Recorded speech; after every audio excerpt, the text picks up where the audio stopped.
Hey, everybody. Welcome to the Energy News Beat today. I've got a really special guest today. My name's Stu Turley, President and CEO of the Sandstone Group, and I have an absolutely phenomenal guest today. I have Congressman Martin Frost, and he has served 26 years as a congressman in the 24th District of Dallas as a Democrat from 1979 to 2005. And he now serves as the Secretary and Director for the Council for a Secure America. Congressman Frost, thank you so much for stopping by. This is so cool. My pleasure. I'll tell you, I had so much fun getting to do a little research on you, and I watched some of your interviews in the past, and just to get everybody a nice heads up, you're a cool cat under pressure. When you had some of your comments in there and everything, I got really tickled because you just took it with we're gonna have a little more fun than you've had on some of your other interviews. Okay, good. And so as a congressman, we want to know, congressman in Texas, what were some of your highlights and what did you really like about being a congressman in Texas? Well, I was elected in 1978 and served until 2005, and it was 26 years. And I had the chance to occupy some leadership positions for the Democratic Party. Now, I'm a moderate Democrat. I'm more conservative than some of the folks from other parts of the country, but I was chairman of the Democratic Congressional Campaign Committee for 2 terms, 1996 and 1998, and I was chairman of the Democratic Caucus for 4 years after that. So it was an interesting time. Texas has undergone a great deal of political change, of course, and it's become much more Republican. The Dallas-Fort Worth area, though, particularly Dallas, has remained pretty Democratic, and right. It's funny the way things work. I grew up in Texas. I grew up in Fort Worth. My family was active in Texas politics many years ago. My great uncle was a member of the Texas State Senate from 1903 to 1911, and my grandfather was mayor of Henderson, a small town out in East Texas. My mother's family was from East Texas, and my father's family was from San Antonio, where my grandfather was a very successful businessman in San Antonio. So I'm one of the few, at the time that I was in Congress, almost all the Texas congressmen had gone to college, university in the state of Texas. I went to the University of Missouri because I was interested in journalism. In fact, I started off as a reporter. And at that time, the top journalism schools in the country were Northwestern, Columbia, and Missouri. Missouri was the closest and the cheapest, and it all worked out fine. And I worked as a reporter in Washington for several years covering Congress, and decided I'd always been interested in politics. And I met a bunch of congressmen, and I just said, well, these guys are not so special. I think I could do that job. So I decided to go to law school, went to Georgetown, went back to Texas, clerked for a federal judge. And 8 years after I returned to Texas, I was elected to Congress. And it was an interesting run. It was an interesting run. That's all I can say. And I was very much pro-national defense. There were a lot of defense industries in the Dallas-Fort Worth area, Bell Helicopter, LTV, Lockheed Martin. In fact, Lockheed Martin made the F-16. And so I had a lot of defense workers in my district. And I had kind of a mixed district. I had a number of Hispanics, a number of African Americans, a lot of blue collar whites. And so it was an interesting time. I often, and I will get on to the energy subjects right in a minute, but when I give speeches to new members of Congress and to students, I often say that people who are elected to Congress wind up getting involved in things that they had no idea they were going to do when they first ran. And a good example was that there was a notorious incident in my district in which a little 9-year-old girl in Arlington, Texas, was kidnapped, molested, and murdered. And I went out and talked to the parents and the neighbors in a blue-collar neighborhood. And I said, well, as a congressman, what can I do to help? And they said, well, Congressman, you go back to Washington, try and make sure that doesn't happen to any other children. And so I was the House sponsor of the Amber Alert. the little girl's name was Amber, and this was something put together by the law enforcement and the media in the Dallas-Fort Worth area to get Wow. the word out when someone was kidnapped. I had no idea when I ran for Congress I was going to be involved in that, but as it turned out, people cared about that and became something I cared about. Also, one other example, Wow. when I was in Congress, the Berlin Wall fell in 1989, and I was part of the first delegation, congressional delegation, to go to Berlin, and we talked to the East Germans and East Berliners, and again, as we do, we said, Congressman, what can we do to help? And they said, well, Congressman, you go back to Washington and put together some lessons in democracy for us. So I talked to Tom Foley, who was the speaker, and he asked me to head a special task force to help the parliaments of Eastern and Central Europe, which I did for 5 years. That was kind of in addition to my day job, and it was very interesting. I never had any idea that I would be doing that, but we did work in Czech Republic, Slovakia, Latvia, Lithuania, Estonia, Poland, Hungary, and a couple of other countries. And one of the most interesting things you could ever do, we conducted classes for new members of Congress and new congressional staff on how Parliament works. And we helped build up parliamentary libraries and research institutes. And so, as I said, some congressmen have a very clear idea what they're going to do once they get there. I knew I wanted to be helpful to the people of Texas and the people that I represented, and I knew that national defense was certainly an important issue. But I had no idea that I was going to be involved in those other issues, and it was very satisfying. You know, Congressman, you've sold me on I'm here. How can I help? You don't hear that from politicians very often anymore. So well, you should. We should, but I just loved your pedigree when I was reading through everything. But that Amber Alert and everything else is huge. Now, well, it was you do the job you were elected to do, and you listen to the people that elected you, and sometimes they have issues that are very important. I'll give you one other example. Okay. I was in my office one day, and a group of parents came by to see me, and they wanted to talk about childhood diseases, and particularly that affected very young children. Diabetes. And so I got active in that, and something I really hadn't thought much about it, but the parents made such an impression on me that it was something I worked on while I was in Congress. Nice.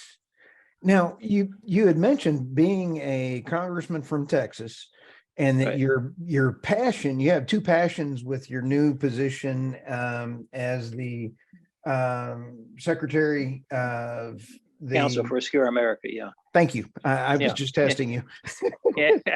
And your new position there is when you're taking a look at energy security. I'd like to make sure we talk about both of those things, because energy security for the U.S. is being overlooked. And tell us what your thoughts were, and what do you think we're doing now? Well, there were a group of independent oil and gas producers. We're not talking about the big companies, but independents who are very important in the industry, who put together an organization that I was involved in to help increase domestic production.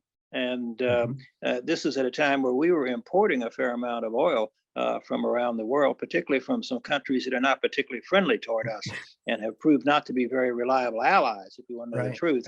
And about so, what years? Sorry, Congressman, what years were those? Sorry. Oh, this was first of all, it was during the 80s, and then we revived it about 10 or 12 years ago. And Saudi Arabia is not a very reliable ally of the United States, and we were importing a lot of oil from them, and as well as some other places. And the people who put this together had some objectives. One, they wanted to do everything they could to increase domestic production so that we would be less dependent upon unreliable sources from around the world. As it turned out, one of the pioneers in this field was Harold Hamm from the state of Oklahoma, who developed the Bakken field in North Dakota. And he used hydraulic fracturing and horizontal drilling, and produced oil and gas, but primarily oil, out of some shale fields, shale rock, that people didn't think you could produce economically. And he showed that you could do that. And so he was one of the inspirations for putting together the Council for a Secure America. And so we wanted to do everything we could to make sure that we continue to encourage domestic production. There are some people who particularly in the environmental community, who are not big Right. fans of oil and gas. But you can have both, and certainly oil and gas is a bridge fuel for a number of years while we develop some of these other alternatives. And you Right. can't put all your eggs in that one basket. You can't say, oh, well, we're just going to shut down oil and gas, not drill anymore, and just go to entirely to alternatives. So we've emphasized that you have to do both. And it's very important domestically for the U.S. not to be Right. dependent upon imports from unreliable sources. And secondly, in recent years, it's become very important in terms of our foreign policy, because look what the Russians have done to use energy as a weapon in their attack on Ukraine and their efforts to destabilize some of our Western European allies. And so our organization believes that you can do both, and that it's very important for us as a country, and it has been very important for us as a country to continue to produce here in the United States, and then to help get to the point where we actually can export some natural gas and perhaps even some fuel oil. Excuse me, some oil, not the fuel oil, not the refined product, but the product before it's refined. And so we've emphasized that. And this was a coalition of people from the Southwest, Texas and Oklahoma primarily, who are interested in increasing domestic production, and also some key people in the Jewish community in the Northeast who were very concerned about threats to the state of Israel, and particularly because of threats from some countries in their own region, and that it was important that we continue to be able to support democracy of Israel, just as we are supporting democracy in Ukraine. It's the same basic issue. And this is kind of a personal issue for me, in that my wife's family is from Ukraine. Now, they've been in the United States for a long time. They've been in the United States over 100 years. But certainly our use of energy, particularly natural gas, to counteract the Russians and to be able to shore up democracy right now in Ukraine, and certainly to be able to shore up our friend Israel against from attack. So this has been it's been an interesting organization to be involved in. You have a variety of people who are doing this for the right reason, quite frankly. Some of them are actually in the oil and gas business, but others are not. They just believe it's important for us as a country to be as energy self-sufficient as we can, and to also counteract what the Russians are doing. Now, I have no use for the Russians, quite frankly. That's all I can say. And they are mean characters, and they've been using energy as a weapon against democracy. And here we have a chance by increasing our own domestic production, and by reaching out to some of our traditional allies to help them through the winter in a very difficult time for them. So energy is important for our people at home, and it's also important for us as a nation who believes in democracy. You know, one of the things, Israel is very, very important to the world. It's an important partner for the U.S., and they have some huge natural gas plays out in their Leviathan field. Yeah, out in the Mediterranean. Yeah. Yes. And that's something that we are encouraging, and trying to help them produce and make that available to some of our friends in Western Europe.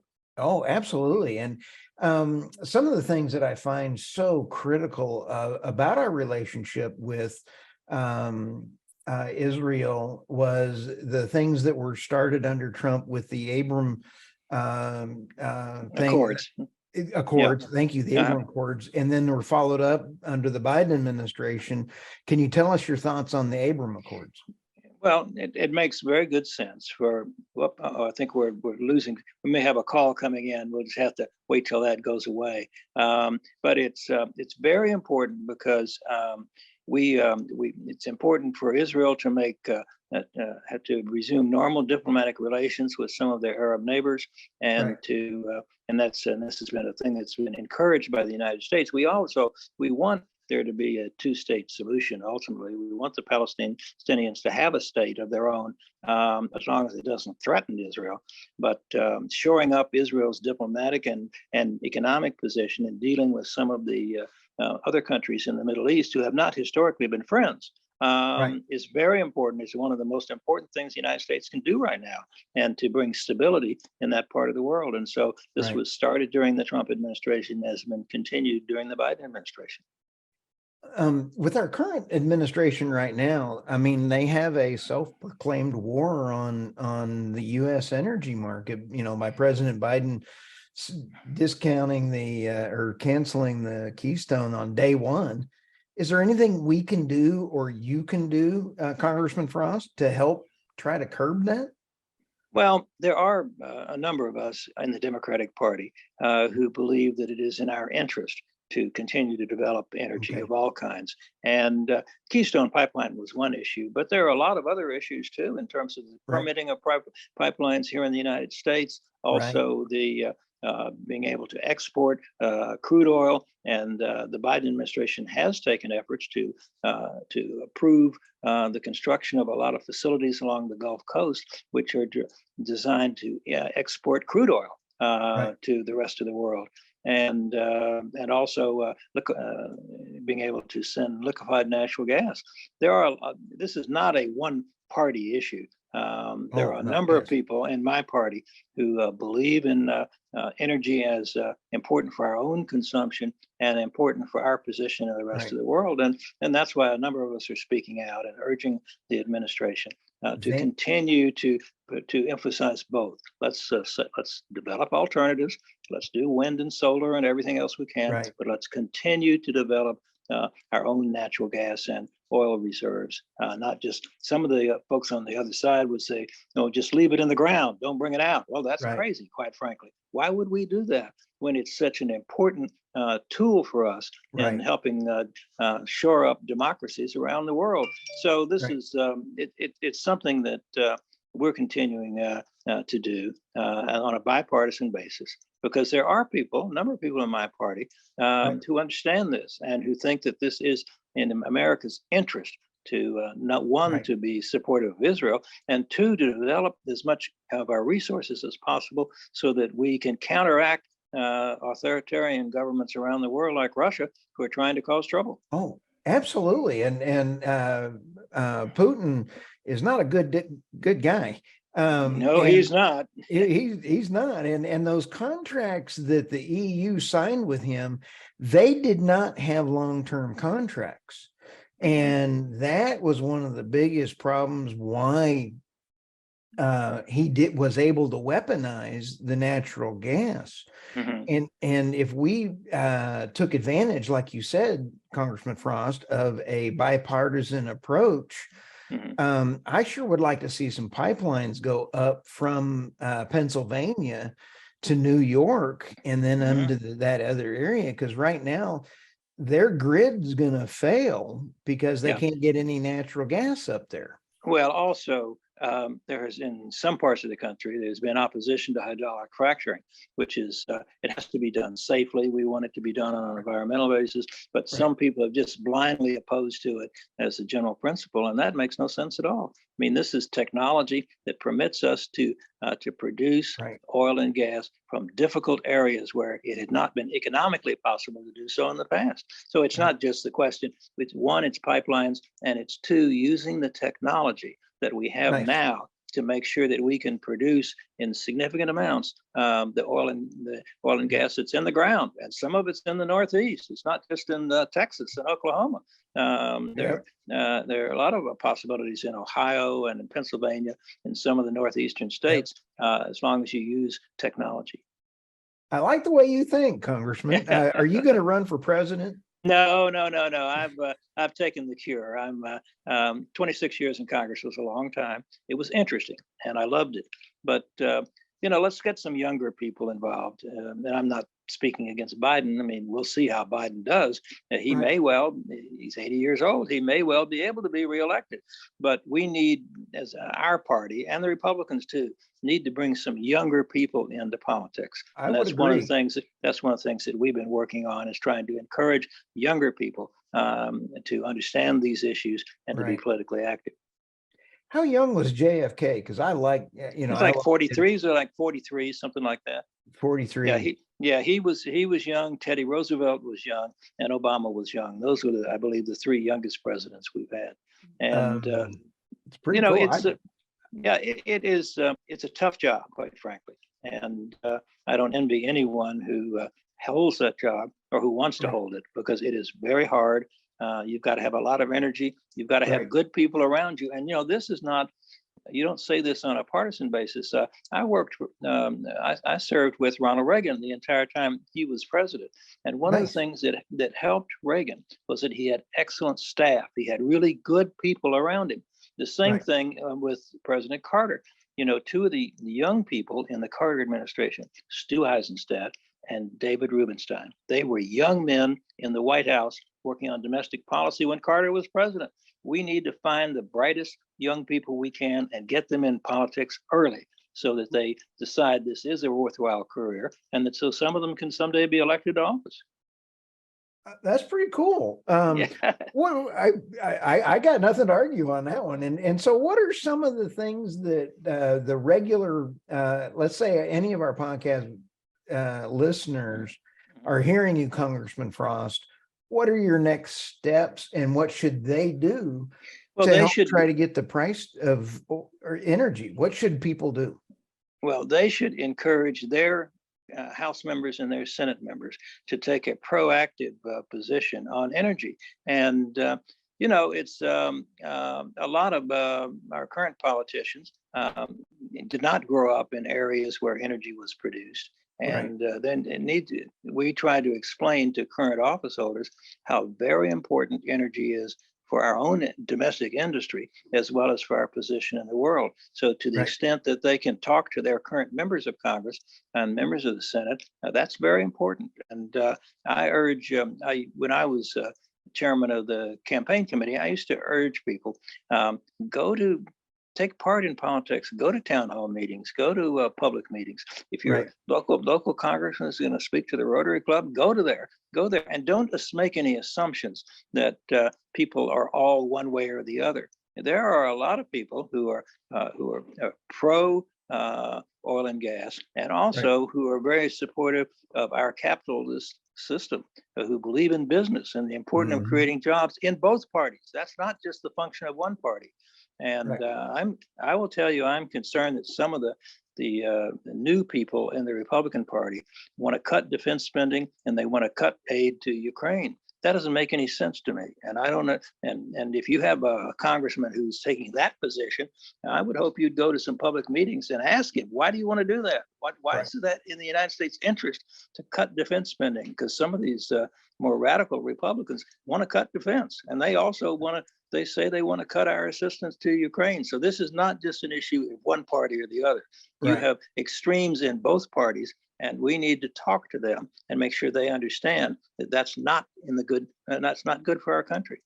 Well, there's a couple things. I agree with everything you said, but I would like to visit with some folks and get accountability for the money that is going over there. I don't want to cut the money, but I'd like to know where it's going, because there is. Oh, I think that's I think that's very legitimate.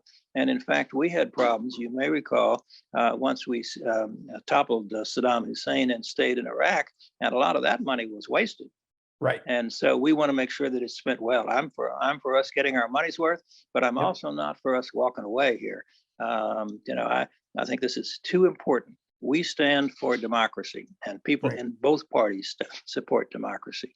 And there's no problem with asking questions. Okay, tell us what we're getting for our money. I hope people will do that, but don't just blindly say, oh, well, we've got this big deficit and we have spending all this money on defense, so we have to cut. That doesn't make any sense either. Well, you can't rob the defense budget to solve all the social problems. And that one is what's been done by both parties as well, too. And you sit back, we need to be able to defend ourselves. But Congressman, let me ask this, because we need to be able to defend ourselves. But should we quit being the police force for the rest of the world and still try to help them defend themselves? I mean, that's a balance. I don't know how to. Well, it is a balance. What's happened in the last several administrations is that presidents of both parties have said, we're not going to send American troops on this mission, but we will provide technology, we will provide weapon systems to help you defend yourselves. And that's what we ought to do. There's very little support right now in the United States for sending the Army or the Marines or the Air Force into some of these countries right now. Let's give these countries, give our friends the weaponry they need. Let's train them. Let's provide everything we can so they can defend themselves. But we're not going to be sending American soldiers, I don't believe, into a lot of these kind of battles these days. That's not where our country is. But that doesn't mean we have to be isolationists. It doesn't mean that we don't provide them the wherewithal, the materiel, and the weapons so that our friends can help themselves. And that's what we're talking about. Yeah, I'm leaning a little more not to an isolationist. Boy, I'm in Oklahoma, so I can't speak very well. But I going around, we can't afford a lot of that because of the way the economic situation is going on. We can't continue to print money. Well, it's the American public doesn't want to see our own people going over and being involved in some of these wars. But I don't think the public is opposed to us providing weapon systems and providing help and training. That's what we ought to be doing. And I hope that we are starting to train Ukrainian pilots on how to fly the F-16. F-16 made in Fort Worth, Texas, in my old district, and it's a great plane. And it's a great plane. But they do need training, quite frankly. And I've had a lot of family in Oklahoma over the years.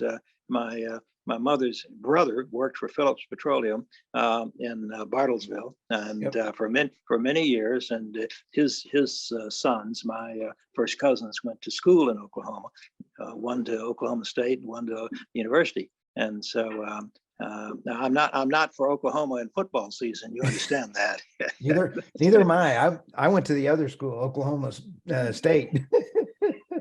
When I was growing up in Fort Worth, Texas, the University of Oklahoma Sooners recruited heavily in Texas. That's where most of their really good football players came from. Right. And one of my classmates in high school in Fort Worth, Texas, wound up being a star halfback for Oklahoma. His name was Joe Don Looney. He was a great runner, but he was a little crazy and he had some problems, but he was a terrific athlete. And some of Oklahoma's best athletes, best football players over the years have come from Texas. Absolutely. There is no question. They feed them big here in Texas. So, anyway, I've got license plates now on my cars from Texas. So I have a place up here in Oklahoma, but I'm a Texarkan right now. Well, so, as long as you spend one day more than half the year in Texas, you don't have to pay state income tax. Well, I got license plates. I got one question for you also as we close up here. Sure. Yeah. What is your real view of the Council for a Secure America? Because our relationship with Israel is critical. Right. When you marry that with the Secure America, what do you see coming around the corner that you see?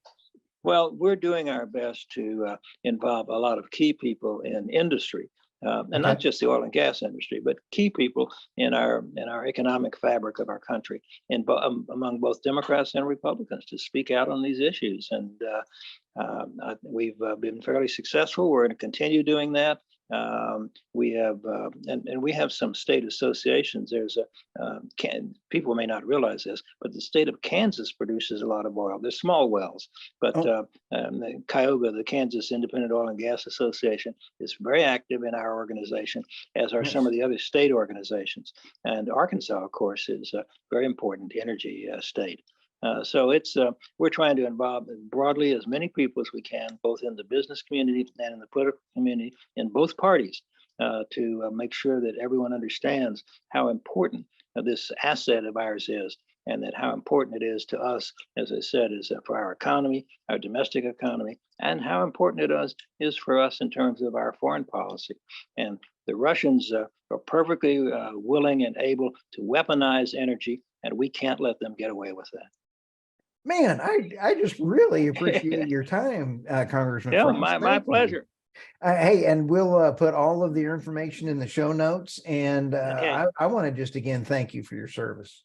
My So, pleasure. Thank you. hey, It was an interesting job. I will tell you that I'm just perfectly satisfied I'm not there anymore in Congress, because it would be a very difficult time to try and get anything done. But I was there in a better time when Democrats and Republicans worked together and got things done. yes. Okay, I've got to run. Okay. Thank All you. right. See you Thank you. soon.